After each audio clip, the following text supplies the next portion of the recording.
साहब, एक दूध का डिब्बा दिला दीजिए। जब बड़ी हो जाऊंगी तो पैसे लौटा दूंगी। एक करोड़पति आदमी अभी सुपरमार्केट पहुंचा ही था कि किसी की आवाज़ सुनकर चौंक गया। पीछे मुड़कर देखा तो एक छोटी बच्ची अपने भाई को गोद में लिए हुए खड़ी थी। वो नन्ही सी कांपती हुई आवाज़ दिल्ली की तपती दोपहर में सुपरमार्केट की पार्किंग में गूंज उठी। 9 साल की आलिया अपने फटे पुराने कपड़ों में सिकुड़ कर खड़ी थी, गोद में अपने नवजात भाई मोहित को पुराने कपड़ों में लपेटे हुए। अभी जो कहा जरा दोबारा कहना। वो करोड़पति आदमी राजीव गंभीरता से बोला। आलिया कांपते हुए बोली, मेरे भाई को दूध चाहिए साहब, कल रात से भूखा है।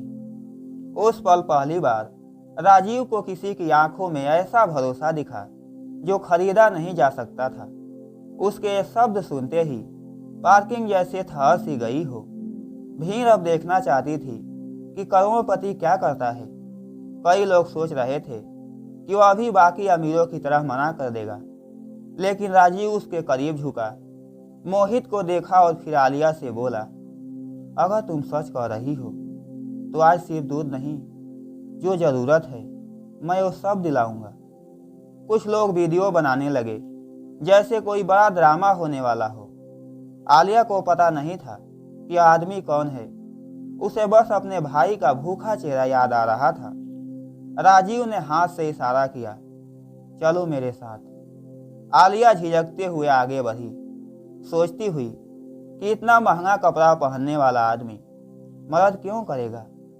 दुकान के अंदर जाते ही राजीव ने एक टोकरी उठाई और बोला, दूध दिखाओ, कौन सा चाहिए। आलिया एकदम छोटे वाले शेल्फ की तरफ भागी जहां सबसे छोटा और सबसे सस्ता पैक रखा था। सिर्फ यही? हाँ साहब, ये वाला सस्ता है। उसके शब्दों ने जैसे राजीव को भीतर से कुछ चुभो दिया हो, लेकिन असली झटका उसे तब लगा जब उसने पूछा, घर में कोई और नहीं है। आलिया ने धीमे से कहा, मुझे नहीं पता मेरे घर में कौन है। 3 दिन से कोई लौट कर नहीं आया। राजीव के हाथ थितक गए। मतलब? माँ को काम के लिए जाना था और तब से वापस नहीं आई। मैं और मोहित बस इंतजार कर रहे थे, फिर दूध भी खत्म हो गया। राजीव ने उसकी आंखों में देखा। वह बच्ची झूठ नहीं बोल सकती थी। और तभी पहली बार राजीव ने सोचा, असल में कौन भूखा है, बच्ची या ये शहर जो इंसानियत खो चुका है। राजीव ने टोकरी में दूध, कुछ खाने पीने की चीजें और बेबी फूड रख दिया। आलिया डरते डरते बोली, साहब इतने सारे मत लीजिए, मैं आपको कैसे वापस करूंगी। राजीव ने कहा, कुछ कर्ज ऐसे होते हैं जो लौटाए नहीं जाते, बस याद रखे जाते हैं। आलिया पहली बार मुस्कुराई, एक मासूम हिचकती हुई मुस्कान। लेकिन यह मुस्कान अगले ही पल गायब होने वाली थी, एक ऐसे कारण से जिसे देखकर राजीव भी सन्न रह गया। जब वे बिलिंग काउंटर की ओर जा रहे थे, आलिया के कदम लड़खड़ाए और वह जमीन पर गिर पड़ी। मोहित उसकी गोद में कांप गया। राजीव घबरा कर झुका, क्या हुआ तुम्हें। कुछ नहीं साहब, बस थोड़ा चक्कर आ गया, 2 दिन से ठीक से कुछ खाया नहीं। यह सुनकर राजीव का दिल जैसे भारी पड़ गया। राजीव ने मोहित को गोद में उठाया। पहली बार उसने किसी बच्चे को गोद में लिया था, लेकिन अब उसके मन में एक सवाल उठ चुका था, ये बच्चे यहाँ तक कैसे पहुँचे। बिल चुकाकर तीनों बाहर आए तो राजीव ने पूछा, तुम रहती कहाँ हो। साहब, पास वाली गली में पुरानी झुग्गी थी, लेकिन 2 दिन पहले तोड़ दिया गया, इसलिए सड़क के किनारे रहते हैं। राजीव स्तब्ध रह गया। तुमने किसी से मदद नहीं मांगी। माँ कहती थी कभी किसी से भीख मत मांगना, इसलिए सिर्फ दूध मांगा था। इस जवाब ने राजीव को भीतर से विचलित कर दिया। अब वो सिर्फ मदद करने वाला आदमी नहीं था, उसे समझना था कि ये बच्चे किस हाल में हैं। राजीव गाड़ी मोड़कर उसी गली की तरफ ले गया जहाँ टूटी हुई झुग्गियों के ढेर थे, टूटा फर्नीचर, बिखरा सामान, यहाँ तुम रहती थी? हाँ साहब। राजीव ने पहली बार महसूस किया कि इमारतें बनाने वाले हाथ कभी कभी लोगों के घर भी तोड़ देते हैं, चाहे अनजाने में ही। लेकिन इस कहानी में एक और मोड़ उनका इंतजार कर रहा था। राजीव ने गहरी सांस ली और बोला, तुम दोनों मेरे साथ चलो। आलिया घबरा गई। कहाँ साहब? डरो मत, बस कुछ दूर, मेरे ऑफिस चलना है, फिर मैं तुम्हें वहीं ले जाऊंगा जहां तुम सुरक्षित रह सको। आलिया ने सिर हिलाया। उसके पास कोई और रास्ता नहीं था, लेकिन राजीव को खुद नहीं पता था कि अगला कदम उसकी जिंदगी को कैसे बदल देगा। ऑफिस पहुंचते ही सभी हैरान थे। बॉस बच्चों के साथ? राजीव ने हिदायत दी, किसी को वीडियो नहीं बनाना है। स्टाफ ने बच्चों के लिए खाना लाया। आलिया ने खाने की तरफ ऐसे देखा जैसे विश्वास ही न हो रहा हो कि आज उसका पेट भरने वाला है। जब उसने पहला कौर लिया, उसकी आंखें भर आई, लेकिन असली तूफान अभी बाकी था। बच्चों की मां के बारे में एक खबर मिलने वाली थी। राजीव को कॉल आया, गली के बुजुर्ग का। बेटा, कुछ लोग बता रहे हैं बच्चों की मां पास के अस्पताल में है, शायद कमजोर होकर गिर गई हूं। आलिया सुनकर खड़ी हो गई। साहब, अभी चलिए। राजीव ने देर नहीं की, गाड़ी दौड़ा दी। लेकिन अस्पताल पहुंचकर जो मिला वह उम्मीद और डर का मिला जुला रूप था। वहां एक महिला थी, दर्द में कमजोर लेकिन जिंदा। माँ। आलिया दौड़कर उनके पास गई। महिला की आंखें भर आई। मैं काम ढूंढने गई थी, लेकिन तबीयत बिगड़ गई। राजीव ने डॉक्टर से बात की, धीमी आवाज में, गंभीर होकर। कुछ दवाइयां लगेगी, थोड़ी देखभाल भी, डॉक्टर ने कहा। राजीव का अगला निर्णय कहानी का सबसे बड़ा मोड़ था। राजीव उनके पास गया और बोला, आप आराम करें, बच्चों की चिंता मत करें, अभी ये मेरे साथ सुरक्षित हैं। महिला की आंखों में कृतज्ञता थी, लेकिन डर भी था। साहब, मैं ये कर्ज कैसे उतारूंगी? राजीव ने वही बात दोहराई। कुछ कर्ज लौटाए नहीं जाते। लेकिन आलिया के मन में एक और सवाल था, और उसने वो पूछ ही लिया। साहब, क्या आप हमें फिर कभी छोड़ देंगे? राजीव कुछ पल के लिए चुप रहा। नहीं आलिया, तुम अकेली नहीं हो अब। उसकी आवाज में पहली बार एक पिता जैसा यकीन था।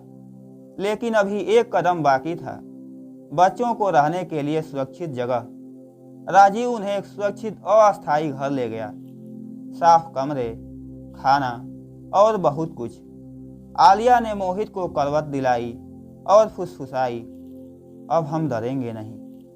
राजीव उन्हें देखकर सोच रहा था, कभी वो सोचता था कि सफलता इमारतों में होती है। आज समझा कि सफलता इंसानियत में होती है।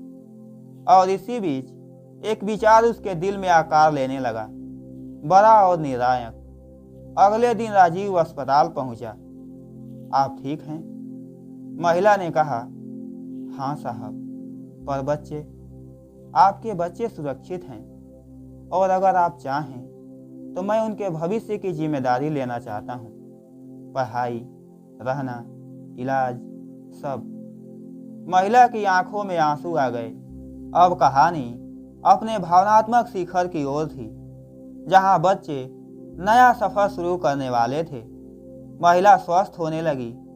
आलिया और मोहित ने पहली बार अच्छी नींद ली, पहला सुरक्षित खाना खाया। राजीव रोज उनसे मिलने आता। एक अजीब सा अपनापन बनने लगा था। कभी वह जिन बच्चों की जिम्मेदारी किसी से नहीं लेता था, आज वही अपने दिल में जगह दे रहा था। और फिर वही पल आया जिसने उनकी जिंदगी की दिशा हमेशा हमेशा के लिए बदल दी। कुछ हफ्तों बाद महिला ने कहा, साहब, मेरी ताकत सीमित है। अगर आप बच्चों के भविष्य को संभाल सकें तो मैं सुकून से जी पाऊंगी। राजीव ने सिर हिलाया। उनका भविष्य अब मेरी जिम्मेदारी है। आलिया ने उसका हाथ पकड़कर कहा, साहब, जब मैं बड़ी हो जाऊंगी ना तो आपका ये कर्ज जरूर लौटाऊंगी। राजीव मुस्कुराया, बस यही लौटाना, किसी दिन किसी और की मदद करके। उस दिन आलिया, मोहित और उनकी माँ ने नया सफ़र शुरू किया। वो सफ़र जिसमें गरीबी थी, मुश्किलें थीं, लेकिन अब अकेलापन नहीं था। अगले कुछ दिनों में आलिया की जिंदगी धीरे धीरे बदलने लगी। सुबह उठकर वह मोहित को खिलाती, फिर थोड़ी देर पढ़ाई करती। राजीव ने पास के एक छोटे से शिक्षा केंद्र में उसका एडमिशन कराया था, जहां बच्चे पढ़ते भी थे और खेलते भी। पहले दिन आलिया बहुत घबराई। उसे लगा कि बच्चे उसका मजाक उड़ाएंगे, लेकिन जब सभी ने उसे गर्मजोशी से हाय कहा तो उसने महसूस किया कि शायद दुनिया इतनी कठिन नहीं जितनी वह समझती थी। राजीव रोज शाम को मिलने आता, लेकिन बच्चों को ज़्यादा स्पेस देने के लिए दूरी भी रखता। वह देखता कि आलिया धीरे धीरे अपने बचपन को पकड़ने लगी है, जो उसे इतने सालों में नहीं मिला था। लेकिन उसी शांत शाम में आलिया को एक सवाल परेशान कर रहा था, क्या मेरी माँ फिर पहले जैसी हो पाएंगी? अस्पताल में उपचार के बाद आलिया की माँ धीरे धीरे ठीक हो रही थीं। राजीव उन्हें रोज खाना, दवा और डॉक्टर की रिपोर्ट दिखाता। एक दिन माँ आलिया से बोली, बेटा, मैंने तुम्हें बहुत मुश्किलों में डाल दिया। आलिया ने उनका हाथ पकड़ लिया, नहीं माँ, अब हम सब ठीक हैं। लेकिन सच्चाई यह थी कि माँ अभी भी काम करने की हालत में नहीं थी। इधर आलिया के स्कूल में एक प्रोजेक्ट दिया गया, तुम बड़ी होकर क्या बनना चाहती हो? सभी बच्चे उत्साहित थे, लेकिन आलिया के पास सपने देखने का अनुभव ही नहीं था। टीचर ने पूछा, तुम क्या बनना चाहती हो आलिया? आलिया चुप हो गई। फिर उसने धीरे से कहा, मैं बड़ी होकर वही करूंगी जो उस दिन पार्किंग में साहब ने मेरे लिए किया था। टीचर उसकी बात समझ गई। वह किसी की जिंदगी बदलना चाहती थी, जैसे उसकी बदली थी। और अब कहानी का अंतिम मोड़ आने वाला था, जहां सपना, हिम्मत और इंसानियत एक जगह मिलती है। शाम को राजीव आया तो आलिया ने कहा, साहब, मैंने तय किया है कि मैं बड़ी होकर दूसरों की मदद करूंगी, जैसे आपने की। राजीव ने पूछा, क्यों? आलिया मुस्कुराई, वही मासूम, भरोसे से भरी मुस्कान, क्योंकि आपने कहा था कि कुछ कर्ज लौटाए नहीं जाते, लेकिन आगे बढ़ाए जा सकते हैं। राजीव कुछ पल चुप रहा, फिर उसने कहा, ठीक है आलिया, एक दिन तुम वही बनोगी जो किसी की जिंदगी बदल दे। उस रात आलिया, मोहित और उनकी माँ शांत नींद में सोए, एक नए भविष्य की ओर, जिसमें डर कम था, उम्मीद ज़्यादा थी और इंसानियत सबसे बड़ी थी। समय बीतता गया। आलिया अब उस छोटी बच्ची जैसी नहीं रही थी जो पार्किंग में खड़ी होकर दूध मांग रही थी। राजीव ने उसकी पढ़ाई, रहने और अच्छे माहौल का हर इंतजाम किया। मोहित भी स्कूल जाने लगा था और उनकी माँ धीरे धीरे पूरी तरह ठीक हो गई थी। आलिया पढ़ाई में बेहद तेज निकली और अब स्नातक की डिग्री भी हासिल कर ली थी। और उसी पल उसने ठान लिया कि वह पढ़ लिख कर सिर्फ नौकरी नहीं करेगी, वह उन बच्चों के लिए लड़ाई लड़ेगी जिन्हें दुनिया अक्सर अनदेखा कर देती है। और उस लड़ाई के लिए उसे एक ही रास्ता सही लगा, आईएएस। आईएएस की तैयारी आसान नहीं थी। सुबह 5 बजे उठकर पढ़ना, दिन भर क्लास, रात को जितना हो सके उतना लिखना। लेकिन आलिया ने कभी शिकायत नहीं की। राजीव हर दिन पूछता, थक तो नहीं जाती?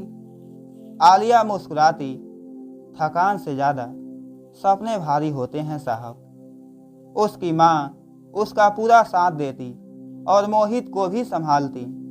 और उसे पढ़ाई में पूरा ध्यान लगाने देती। अब आलिया दिल्ली की सबसे अनुशासित और दृढ़ इच्छा शक्ति वाली छात्राओं में गिनी जाने लगी और यूपीएससी की दोनों परीक्षा पास कर ली। लेकिन असली परीक्षा अभी बाकी थी, यूपीएससी का इंटरव्यू बोर्ड में बैठे अधिकारी पूरी तरह गंभीर थे। एक अधिकारी ने पूछा, आलिया, तुम आईएएस क्यों बनना चाहती हो? आलिया ने गहरी सांस लेकर कहा, क्योंकि मैंने गरीबी को समस्या की तरह नहीं, दर्द की तरह महसूस किया है। मैं आईएएस इसलिए बनना चाहती हूँ कि किसी बच्चे को भूख से दूध न मांगना पड़े। कमरे में कुछ पल सन्नाटा रहा। फिर एक अधिकारी ने मुस्कुराकर कहा, बहुत अच्छा जवाब। लेकिन उस दिन उसे यह नहीं पता था कि कुछ हफ्ते बाद उसका नाम उस लिस्ट में होगा जो जिंदगी बदल देती है। रिजल्ट वाले दिन आलिया कंप्यूटर के सामने बैठी कांप रही थी।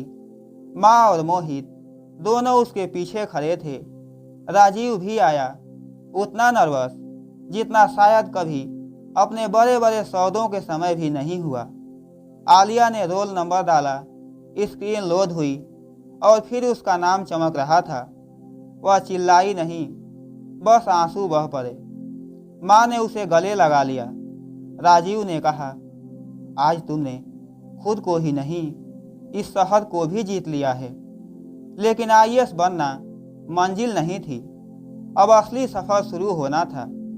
आलिया की पहली पोस्टिंग एक ऐसे जिले में हुई जहां बच्चों की शिक्षा और पोषण की समस्या बहुत गहरी थी। लोग उसे एक सख्त और ईमानदार अधिकारी के रूप में जानते थे, लेकिन उसकी असली पहचान थी एक संवेदनशील इंसान। उसने हर स्कूल जाकर बच्चों से बात की, हर आंगनबाड़ी की व्यवस्था देखी, हर महिला से पूछा, क्या तुम्हें मदद मिल रही है?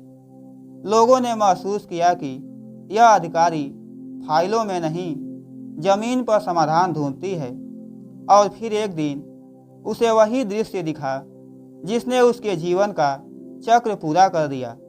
निरीक्षण से लौटते समय उसे सड़क के किनारे एक बच्ची दिखी, भूखी, डरी हुई और अपने छोटे भाई को लिए हुए, ठीक वैसे ही जैसे सालों पहले वह खुद थी। आलिया गाड़ी रुकवा कर बाहर आई। बच्ची ने घबरा कर कहा, मैडम, मैं भीख नहीं मांग रही, बस दूध चाहिए। उसकी ये बात सुनकर आलिया की आंखें भर आई। वह झुकी, बच्ची का हाथ पकड़ा और कहा, मैं जानती हूँ यह कैसा लगता है, चलो मेरे साथ। उसने तुरंत बच्ची को वो सब दिलाया जो उसे जरूरत थी। लेकिन उस बच्ची ने जो कहा उसने आलिया का दिल पिघला दिया। बच्ची ने धीरे से कहा, मैडम, जब मैं बड़ी हो जाऊंगी ना तो आपको पैसे लौटा दूंगी। आलिया मुस्कुराए बिना नहीं रह सकी। वही वाक्य, वही मासूमियत, वही दर्द। उसने कहा, नहीं बेटा, तुम बड़े होकर किसी और की मदद कर देना, बस वही लौटाना है। यह कहते हुए उसकी आवाज़ भारी हो गई। उसे याद आया वह दिन, वह पार्किंग और एक व्यक्ति जो उसकी ज़िंदगी बदलने के लिए रुक गया था। अब कहानी का अंतिम कदम बाकी था। कुछ महीनों बाद उसी जिले के स्कूल में बड़ा कार्यक्रम था। आईएएस अफसर आलिया मुख्य अतिथि थीं। उन्होंने बच्चों को संबोधित करते हुए कहा, मैं तुम सब में अपने बचपन को देखती हूँ।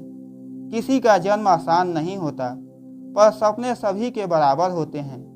और याद रखना, अगर कभी किसी को एक दूध का डिब्बा भी चाहिए हो तो उसे यह मत सोचने देना कि वह अकेला है। भीड़ तालियों से गूंज उठी। मोहित, माँ और राजीव आगे की पंक्ति में बैठे गौरव से चमक रहे थे।